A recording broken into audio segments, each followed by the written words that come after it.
Hey guys, welcome back to another Q&A. It is February 25th, 2021. And we have a bunch of questions. Quite a few questions. There's something in my hair too. Don't mind. I am getting my hair cut soon, eventually. I know it's all turning gray. Look at all that gray. Oh my God. And I haven't left the house in, I don't even know, weeks, probably. It's okay. I'm fine. I'm fine though. So let's look at the Q&A. So what would you recommend, or it says, what would your recommended yearly health checks be for your average bodybuilder, both assisted and non-assisted? What tests in a perfect world would you want to see someone have done to ensure proper health standards? And there's several questions there. I might have to skip some of those. Sorry, Nick. I have a lot of questions, so I might have to get some of yours on the next one if I can't get them all in. So, in an ideal world, so your normal tests, CBC, CMP, lipids, testosterone, both free and total, thyroid would be TSH, free T4, free T3, reverse T3, thyroid antibodies. You can maybe skip that one depending on the person. Fasted insulin levels, vitamin D25 hydroxy levels. Probably, what else would we want to see on there? Probably a cortisol. If you're doing blood, you could do a fasted morning cortisol. It still gives you something, gives you like awakening response. You can see what your morning looks like. Beyond that, I mean, we're kind of just basing it on individual needs and if they have any type of ailments, you know. I mean, there could be other stuff that we would add, like like DHEA or progesterone. If it's a female, we're going to add progesterone. Estradiol, we can add. But, you know, it's going to kind of depend on the person, you know, based on what we're going to really need to do. Other testing for enhanced or for people that are maybe at higher cardiovascular risk, calcium score CT, echocardiogram. So those things would be helpful. Definitely. You know, even if they didn't do them yearly, even every couple of years maybe would be good. The calcium score is super cheap anyhow. I'm sure there's probably more, but I mean, that would just be like basic stuff that you could do for, I mean, really anyone for that matter. And again, your risk factors and your current status and maybe what ailments you have, if any, or medications or things would kind of determine what other tests that we need in there. Because there's a lot of things you can test in blood work, but those would be like those would be a pretty good baseline for most people, and then we would add and take away some things if needed. We could probably add like CRP in there if you want inflammation. Sorry, I've got an itch. There we go. Okay.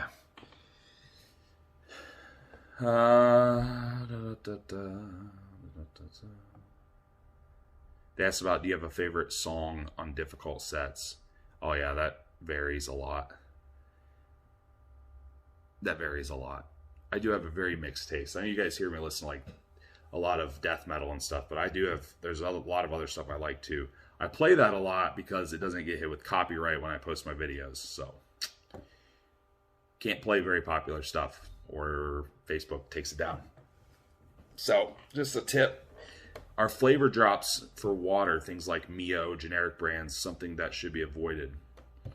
I think they're fine in moderation, but if you're like dousing a whole entire gallon and you're drinking that all day long, you know, you might want to consider drinking a little bit of plain water.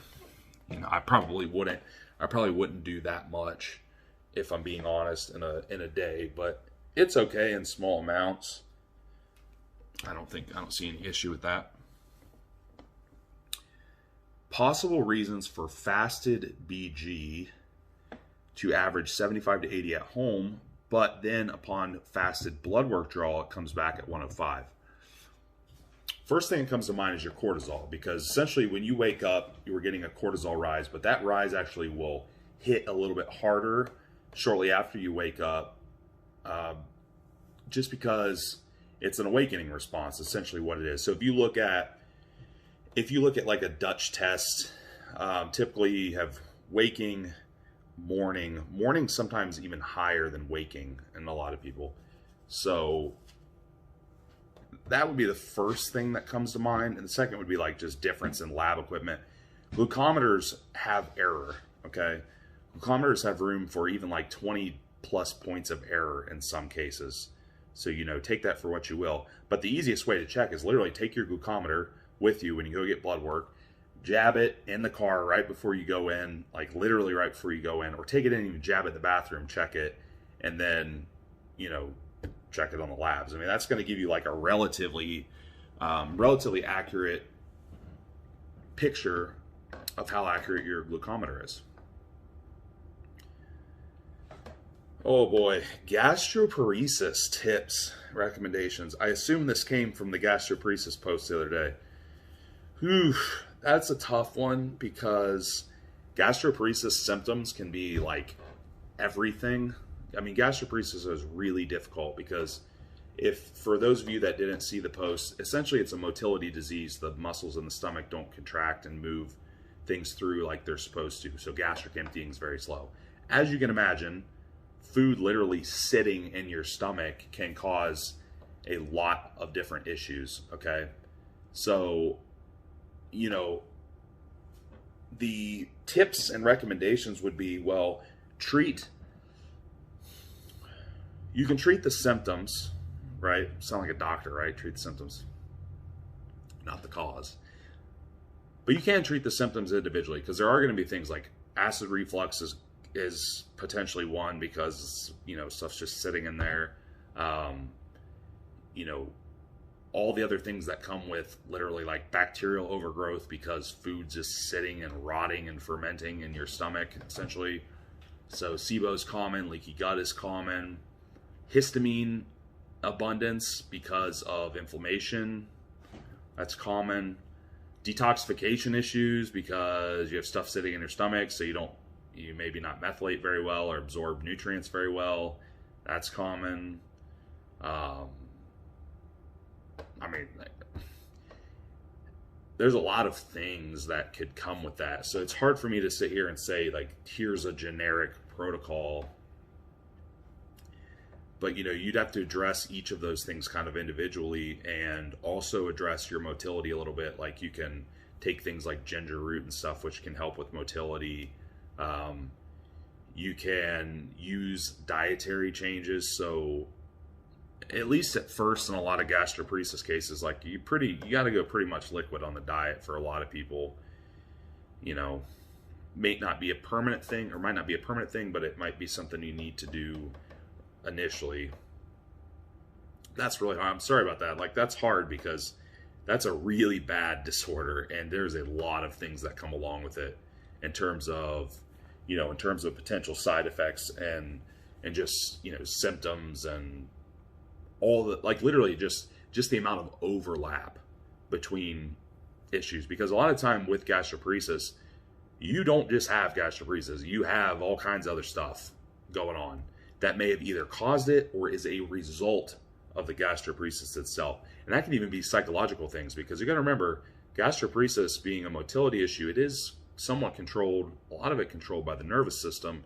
So people with like brain injury or psychological issues, or a lot of, you know, like chronic stress even, you know, maybe potentially over time, causing that disruption in gut-brain axis. Okay, so keep that in mind. That might not answer, that might just add more confusion to your question, but you feel free to reach out. Like, I'd be glad to do a consult with you, but that's a pretty complicated one to just give some blanket stuff, you know, blanket recommendations.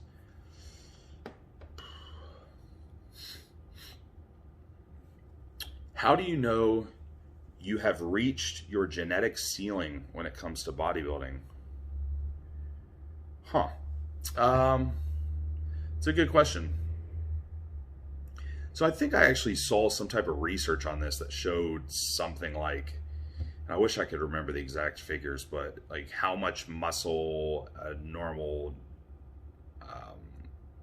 natural, unassisted person, that's not using performance enhancement, could gain. And it was some, but it wasn't a lot. And that ceiling, or that point where you gained most of your muscle, happened rather quickly, which that happens in everyone, right? I mean, a lot of the progress is towards the beginning, and then it will taper off. But,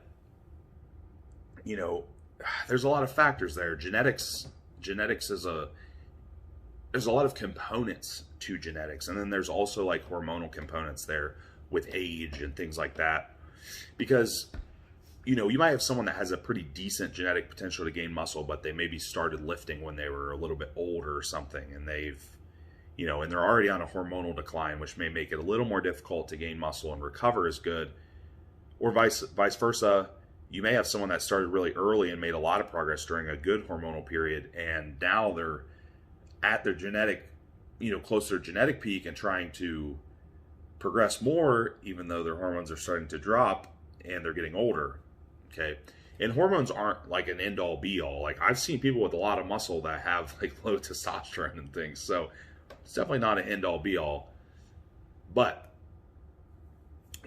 if you are eating progressively and training progressively and doing everything right, and you're not gaining muscle in a year, 2 years, things like that, you're either doing something wrong or you're not going to be gaining any more muscle. Like, if you're just, it's like get fat, get leaner, repeat, but you're not actually gaining muscle in there anywhere. So, there's a lot of factors. I wish there was a good answer. I mean, if we had a good answer for that, I think someone would maybe make a lot of money on that. So let's adjust this camera a little bit. Sorry about my hand there. Slide it out. New camera, slightly new camera setup. So fine tuning. Okay. Do you vary your training? How often do you change your routine? And do you incorporate different rep ranges? I do vary my training. I vary my training just kind of based on need, really. I mean, which is why anyone would vary their training, I suppose. Most recently, I varied my training because of injury, because I was hurt. So I just had to vary things because I wasn't able to do everything I was doing before. It doesn't mean I can't train effectively. I just had to work around some injuries, right? We can make small variances to our training when like one movement or body part stalls out, and we're looking at like a progressive overload type of scheme. We can just change a movement or tweak a movement or change an angle or something and continue progressing that way. If our whole program's not working, then of course we can just scrap the whole thing as a whole. If something abruptly changes in our routine that would affect our recovery ability, dietary, something like that would affect the way that we need to train and that what we can recover from, then we might need to change our training there. So those things would maybe call for a larger change in programming rather than like a tweak, right? But I can say that there's been periods where I've done the same exact training period for months and months and months and months on end and continue to progress and gain muscle. Okay, so it kind of really just depends. I mean, and you could change your training often if you want. I mean, there's people, you could rotate through different blocks where you change your training. Another one would be, are you trying to prioritize body parts? You know what I mean? Like, are you doing a specialization phase where you're trying to prioritize your delts, right? And you're doing a period where you're shifting more of your workload to your delts, but you also want to build your hamstrings. So you do the delt phase for a while, and then and everything else is kind of like maintenance volume, and then you shift towards your hamstrings and everything, you know what I mean? So it really just depends. Like, what I do with my training might have little to no relevance as to what you do with your training. And yes, I incorporate different rep ranges within the same training program pretty much always. just because we can get different forms of, we have different forms of hypertrophy, mechanical loading, sarcoplasmic, cell swelling, things like that. So we know that we can grow in a lot of different rep ranges. That's pretty much been shown in the research. Okay. So we can exploit a lot of those benefits by just varying rep ranges within the same training program, rather than just training like 6 to 10 on all of them or whatever. And there's also some exercises that are going to be better suited for different rep ranges. Like, like doing a set of like 25 to 30 squats to failure or close to failure. It's just like, it's just a lot of oxygen debt and a lot of CNS just mutilating, and probably not super effective. I mean, it might be okay every once in a while, or if you're doing a lower volume program, but it's not something you're going to like do all the time, at least not at a very high intensity threshold. So, just certain things are going to be better suited for certain rep ranges, depending on stability of the exercise, like secondary muscles that are going to fail, like the squat. I mean, your core, back, obliques, abs, like all those things are probably going to fatigue and limit what you're able to do, so I know I kind of rambled, but hopefully that gives some insight. Sometimes we'll go over to the other thread here. Sometimes I feel like I just add more confusion by elaborating too much on the questions. But, as just a general rule of thumb, if you ask questions, the more specific the question is, the easier it is to answer. The more broad it is, it's really hard to answer because there's just too many, variables. Okay. How do carbs contribute to sustaining a healthy thyroid? I've heard this used as an attack against keto and low carb dieting. Is it even true? Well, yes and no. I think that statement might be slightly overblown because some people just hate keto for whatever reason, or they hate carbs or whatever, which I'm gonna tell you, anyone that hates anything and says that something is stupid probably is very closed-minded and does not have a lot of experience with a lot of things, or they had a bad experience themselves but have not worked with enough people to understand that pretty much everything works in the right context, and there's a lot of different situations. But anyhow, take that out of the equation. Probably the biggest thing to consider here would be the fact that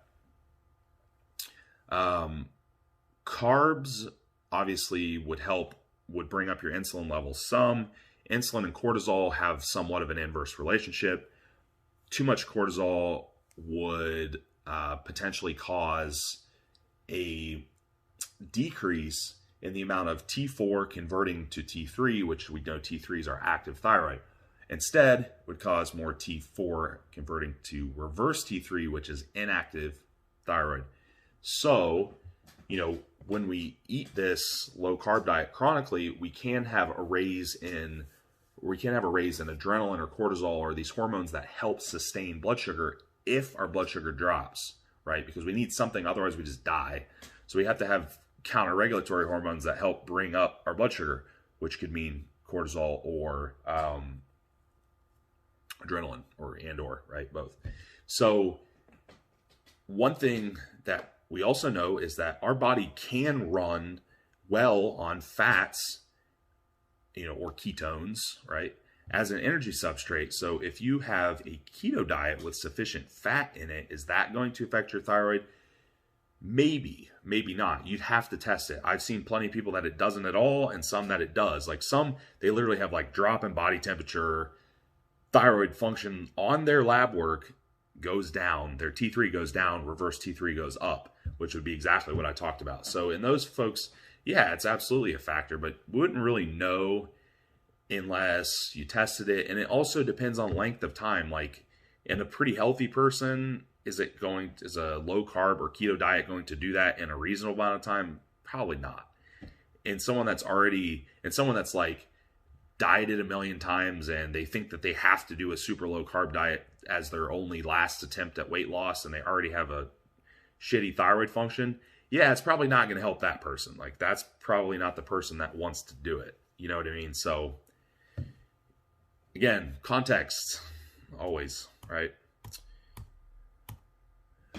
Okay. Women with hypothyroidism and Hashimoto's, is it possible to live without synthetic thyroid such as T3, T4? Can those diagnoses be reversed through diet, exercise, natural supplements?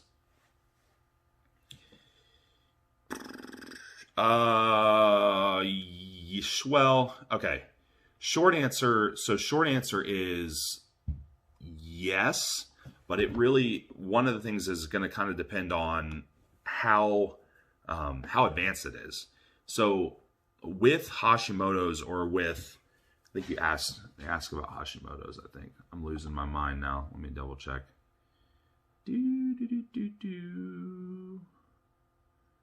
Yeah, where'd it go? Oh, yeah. Okay. So, yeah. So Hashimoto's would be hypo, generally. Now, Graves' disease would be hyper, though a lot of people with Graves eventually end up hypo after their thyroid gland tanks, or after their thyroid function tanks. But anywho, so, yes, if it's not so far advanced that the Hashimoto's and the antibodies have basically like destroyed your entire thyroid pathway and thyroid gland, then probably, yeah, you can reverse it. But at a point, like there would potentially become a point where it's so damaged that you're going to need medication. Okay. Now, general hypothyroidism without Hashimoto's, you have a lot better chance of fixing that without any type of synthetic medication. So, I mean, and that's not to say that you can't fix Hashimoto's, because you can. But again, like, how advanced is it? If I get somebody that comes to me that's already had Hashimoto's for 10 years and they're already on medication, and their thyroid's been completely wrecked and their antibodies are out of control and their thyroid glands like ate up to nothing, like Pac-Man came in and just like chewed on it. Like, that person, the chances of them not being on medication is pretty low. Okay. But, like the person that's post-contest or has chronically dieted or something over periods of time, and they're showing antibodies in their blood, they have mild to moderate Hashimoto's, that one we can work with. Okay. So, yes. Probably. Hopefully. Okay. Let's see. Okay. Can you cover how DIM affects estrogen metabolism? How many more are there? A couple more. Okay, so DIM. A lot of people are familiar with DIM supplements. They think it's like an anti-estrogen. Not really. But so what is estrogen metabolism? So first off, if anyone's ever seen a Dutch test, they have a pretty good idea of what the pathways look like. Three main pathways we're looking at most of the time is the 2-OH, 4-OH, and 16-OH pathway. The 2-OH is the good guy. That's the one that we like. 4-OH, not good guy. 16-OH is not a good guy either. It's maybe potentially less of a bad guy than the 4-OH, but they have different negatives to them, 16 and the 4. But we really want to try to push towards the 2-OH, because a lot of people that have estrogen dominance and symptoms and side effects symptoms, from that, they don't use the 2-OH pathway as well as they should. Okay. So we want to push into that pathway more. DIM helps with that. Okay. So that's where DIM can be helpful, is help push into that pathway more. So the thing with estrogen and estrogen dominance is that it's hard for us to, I'm not saying you can't, but personally, I'm not a huge fan of just treating it as like a general, okay, we need to get rid of estrogen and to help fix this estrogen to progesterone ratio. And the main reason is because if I don't see the pathways, I don't really know which pathway I'm looking at. And I also don't know how they methylate and all that. So I like to see a Dutch test because, again, I can actually see the pathways and I can see their methylation, and I can see these things and you know, glutathione levels and, or, you know, so I just can't see that stuff on blood work. Now, if we see like an obvious estrogen dominance on blood work, it's super duper estradiol, super duper high, progesterone's low, or we have an imbalance, right? Yes, we can fix that. We can, you know, support the liver. We can support estrogen detoxification as like a whole with multiple supplements potentially, but we don't know which pathways are doing what, you know. So I just personally like to see the pathways because I think it's a little more helpful in being slightly more specific or slightly more targeted in our protocol, I guess, if you will. So hopefully that's not super confusing. So last one.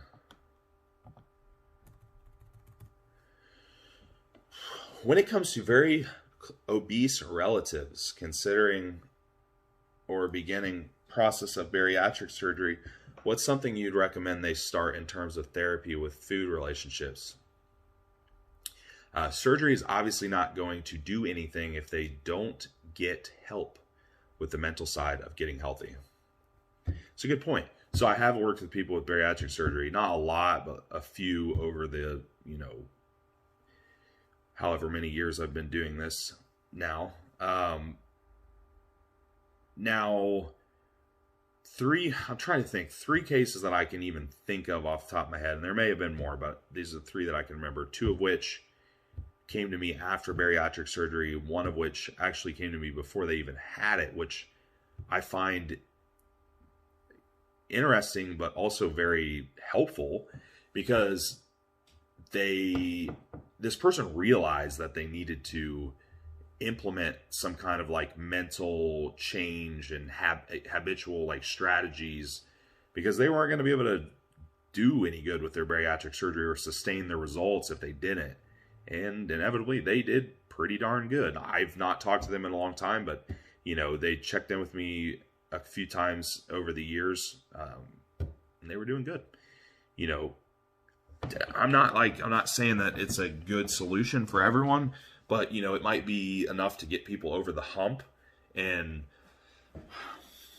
being really obese and having a huge weight loss burden kind of like looming over you is a really hard thing to see because your mind can't comprehend losing 200 pounds like all at once. And it doesn't happen all at once, and it shouldn't, but to even start is hard with people, and their habits are so bad and they're in such a bad place. And there's other things to consider too, like, you know, yeah, they might lose weight and that might restrict food, but now they're restricting food to a really low point. What do their hormones look like? How is that excess food restriction affecting their hormones? So things like that.